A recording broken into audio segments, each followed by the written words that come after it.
Hello, it's Pastor Moses coming to you with this week's midweek thoughts. In the sermon last Sunday, I challenged the congregation, you, to maybe take a look at the book of Genesis as we look into the book of Exodus. We carry on from where we left off last week. We start with verse 6. Now Joseph and all his brothers and all the generations died, but the Israelites were exceedingly fruitful.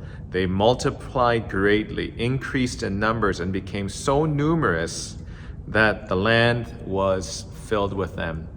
Does that remind you of anything? Anything that we hear from the Genesis story, maybe the creation story? The orders that God gives to Adam and Eve to go out and multiply and be fruitful. You see this kind of thing going on? And so when the first hearers are listening to this story, they're thinking, oh, that connection back to Genesis. And that's exactly what is happening here, except this is happening in Egypt, not in the promised land. The Israelites as a nation are starting to multiply. They're being fruitful. All things are good. Then verse 8, then a new king to whom Joseph meant nothing came to power in Egypt. The next story is about to come.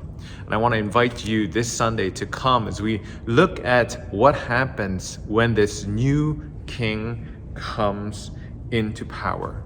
I want to invite you to possibly read Exodus to see what actually happens when this new king comes. One more thing I want you to start thinking about. Go into Google or whatever your internet browser is and look up statues of Pharaoh or the king of Egypt. Many times you will find a Pharaoh who is holding on to a shepherd's crook or a shepherd's stick. Is there any connection to that with the story that we're about to hear this Sunday?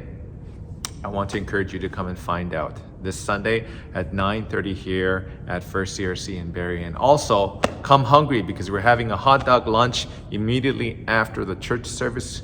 As you already know, Rachel Captain has served this church faithfully for 5 years, and this Sunday, as she moves on from her ministry here at First CRC in Barrie, we say thank you to all the things that Rachel Captain did for our Rise and Shine ministry. I hope to see you there. Blessings.